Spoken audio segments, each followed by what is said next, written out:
الحمد للہ وحدہ والصلاة والسلام علی اشرف الانبیاء وعلی آلہ وصحبہ ومن بعد اما بعد فاعوذ باللہ من الشیطان الرجیم بسم اللہ الرحمن الرحیم۔ معزز سامعین اکرام، جیسا کہ آپ کو معلوم ہے فضائل رمضان کے درس کے اندر ہم نے روزے کے متعلق اور روزے کے برکات اور روزے کے جو فائدے ہیں حدیث مبارکہ کی روشنی میں انہیں ذکر فرمایا تھا۔ آج رمضان المبارک کے اس درس کے اندر اس امت کو جو 5 چیزیں مخصوص طور پر دی گئی ہے اس کا ذکر حدیث کی روشنی میں ہوگا۔ سب سے پہلے آپ صلی اللہ علیہ وسلم کی حدیث، جس میں آپ صلی اللہ علیہ وسلم نے اپنی امت کو 5 چیزوں کی خوشخبری سنائی۔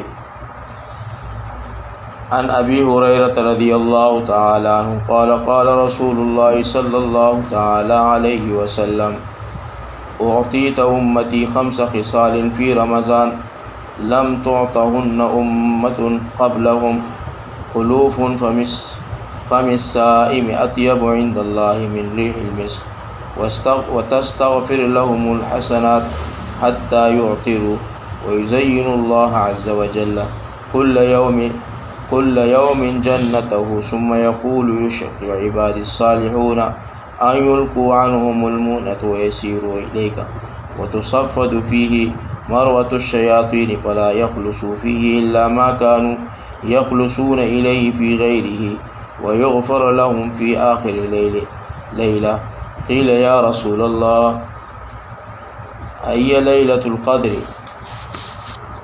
قال لا ولكن العامل انما يوفى اجره اذا قضى عمله او كما قال علیہ الصلاۃ والسلام۔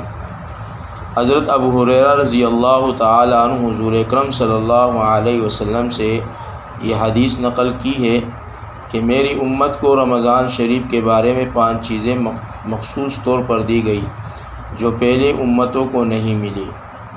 اس میں سے نمبر 1 ہے کہ ان کے منہ کی بو اللہ کے نزدیک مشک سے زیادہ پسندیدہ ہے۔ نمبر 2 یہ کہ ان کے لیے دریا کی مچھلیاں تک دعا کرتی ہے اور افطار کے وقت تک کرتی رہتی ہیں۔ نمبر 3 جنت ہر روز ان کے لیے آراستہ کی جاتی ہے۔ پھر اللہ جل شانہ فرماتے ہیں کہ قریب ہے کہ میرے نیک بندے دنیا کی مشقتیں اپنے اوپر سے پھینک کر تیری طرف آئیں۔ اس میں سرکش شیاطین قید کر دیے جاتے ہیں کہ وہ رمضان میں ان برائیوں کی طرف نہیں پہنچ سکتے جن کی طرف غیر رمضان میں پہنچ سکتے ہیں۔ رمضان کے آخری رات میں روزہ داروں کے لیے مغفرت کی جاتی ہے۔ صحابہ کرام رضوان اللہ تعالی علیہم اجمعین نے عرض کیا کہ یہ شب مغفرت ہے یا شب قدر؟ فرمایا نہیں، بلکہ دستور یہ ہے کہ مزدور کو کام ختم ہونے کے وقت مزدوری دے دی جاتی ہے۔ نبی کریم صلی اللہ علیہ وسلم نے اس حدیث پاک میں 5 خصوصیت ارشاد فرمائی جو اس امت کے لیے اللہ جل شانہ کی طرف سے مخصوص انعام ہے اور پہلی امت کے روزہ داروں کو نہیں عطا فرمائی۔ کاش ہمیں اس نعمت کی قدر ہوتی اور ان خصوصی عطایا کے حصول کی کوشش کرتے۔ اول یہ کہ روزہ دار کی منہ کی بدبو جو بھوک کی حالت میں ہو جاتی ہے اللہ کے نزدیک مشک سے بھی زیادہ پسندیدہ ہے۔ اور اسی طرح اللہ تبارک و تعالی نے اس امت کو جو دوسری خصوصیت عطا فرمائی ہے وہ یہ ہے کہ دریا کی مچھلیاں تک ان کے لیے استغفار کرتی ہے اور افطار کے وقت تک استغفار کرتی رہے گی، اور ہر روز جنت ان کے لیے آراستہ کی جاتی ہے اور سرکش شیاطین اس میں قید کر دیے جاتے ہیں۔ اور اسی طرح رمضان کے آخری رات میں روزہ داروں کے لیے مغفرت کی جاتی ہے۔